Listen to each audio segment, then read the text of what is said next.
respected Chief Guest Sri Anand Ramamurthy, members of Board of Governors, deans, faculty members, Senate members, dignitaries on the dais, in the audience, graduating students, their parents, ladies and gentlemen.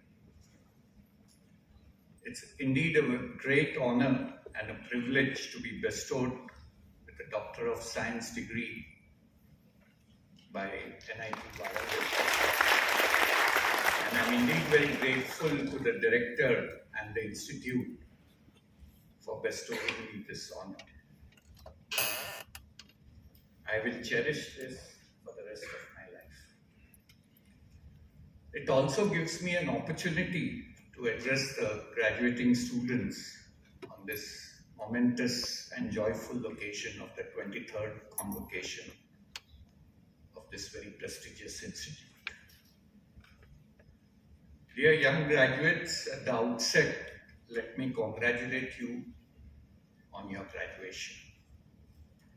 Today marks an important day in your life and a significant milestone in your career journey. As you look back at your stay in the institute, you will remember the moments you rejoiced in, the challenges you encountered, and how each of these experiences have made you the person that you are today.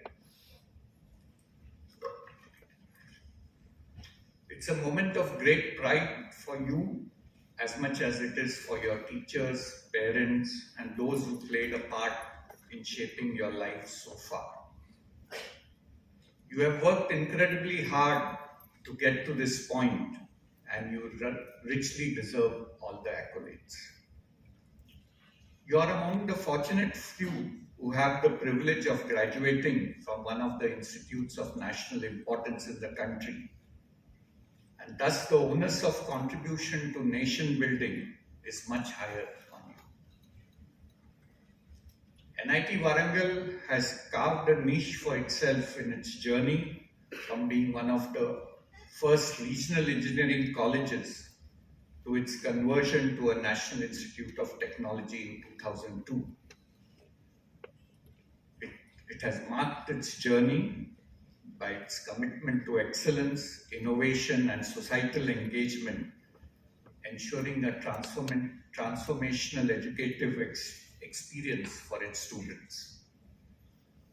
The alumni of NIT Warangal have contributed significantly to nation building as well as providing leadership in various organizations.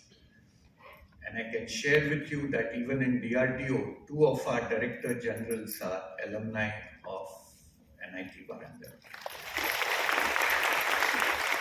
Dr. Jaikir Joshi, who heads the BrahMos, and Dr. R.V. Haraprasad, who is the Director General for Naval Systems and Materials in our institution.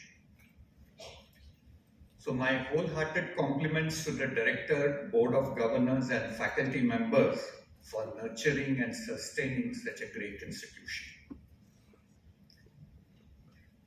Dear students, the knowledge, skills and values that you have acquired at NIT Warangal will stand you in good stead throughout your career. However, as has been said by the previous speaker, please note that your education does not conclude today. It merely enters a new phase. Learning is a lifelong process. In this world of rapid change, the journey of learning never ends. As you enter the workforce or pursue higher studies, please stay curious, stay hungry for knowledge, and never stop challenging the status quo. The future is being built by those who dare to imagine it differently. From my experience, I can share that if you want to succeed, you have to be flexible and adaptive, collaborate, be willing to take calculated risks, constantly learn and update your skills, and last but not the least, persevere to put in the hard yards. These are some lessons which may help you as well. Of course, there is no magic formula for success. There comes a point in time when each of you has to choose your own path. However, if you pursue something which you have a passion for and enjoy doing, it is highly likely that you will do well. Let me also take this opportunity to highlight the critical importance of defense technologies and systems by referencing a recent event.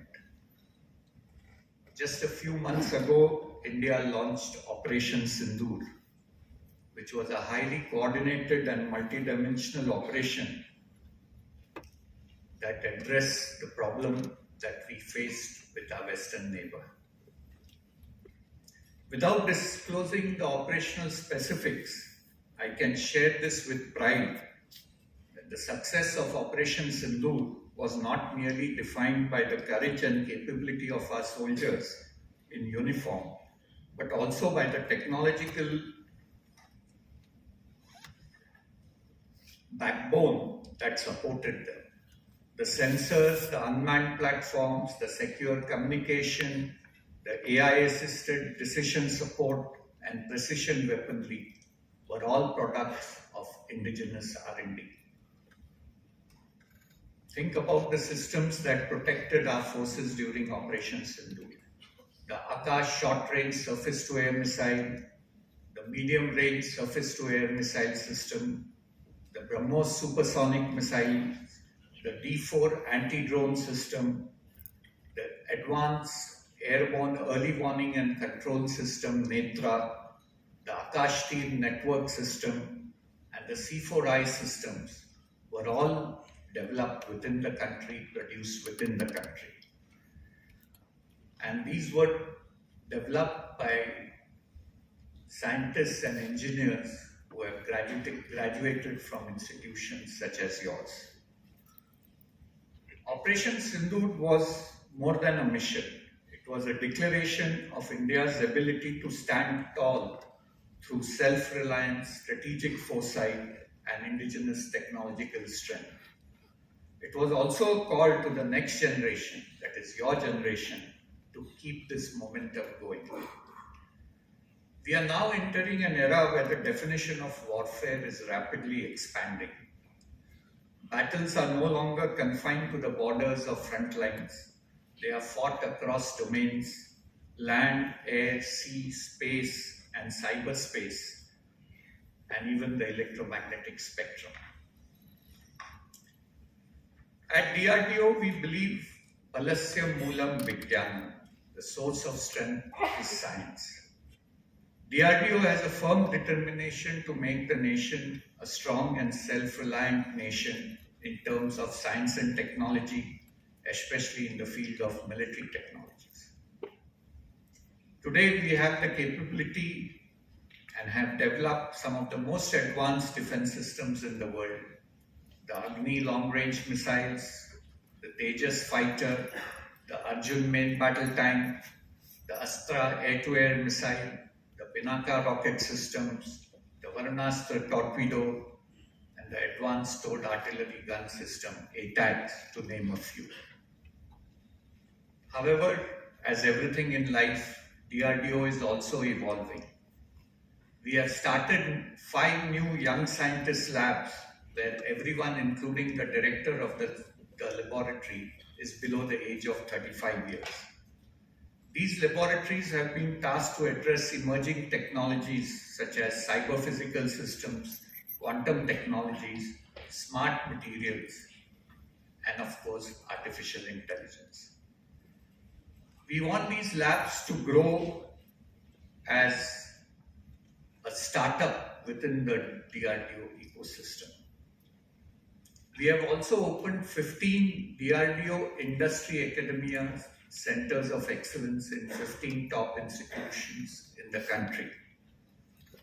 We would also like these DIA COEs to become hubs for collaborative innovation, similar to what happened in the US around MIT, Stanford, Caltech. We are not stopping here. The path ahead is steep and exciting, We are now focusing on directed energy weapons, hypersonic cruise and glide vehicles, quantum encrypted command and control networks, AI-based adaptive warfighting systems, underwater domain awareness, and space situational awareness. To realize all this, we need a generation of minds that are not afraid to challenge the convention. Minds trained not just in theory, but in mission-driven evolution. With our Honorable Prime Minister's vision of Atmanirbhar Bharat and becoming a technology leader, the future is bright for the country and DRDO. And I would like some of you who are graduating today to consider DRDO as one of your options. My young friends, you are embarking on your professional journey in one of the most exciting times. I'm sure each one of you has different dreams. And here I would like to take an opportunity to quote our former President, Honorable Dr. APJ Abdul Kalam. When you wish upon a star, makes no difference who you are. Anything your heart desires will come to you. Unquote. If you are prepared to think big and act in time with conviction, and you are prepared to take appropriate risks, you will be rewarded. You are the future of this nation, and your generation will lead in transitioning India from a developing to a developed nation. May God grant you wisdom, success, and true sense of fulfillment for your cherished goals. Thank you for inviting me and honoring me with the DSc degree. And I once again take this opportunity for congratulating all the graduates and medal winners. Jai Hind. Jai Hind.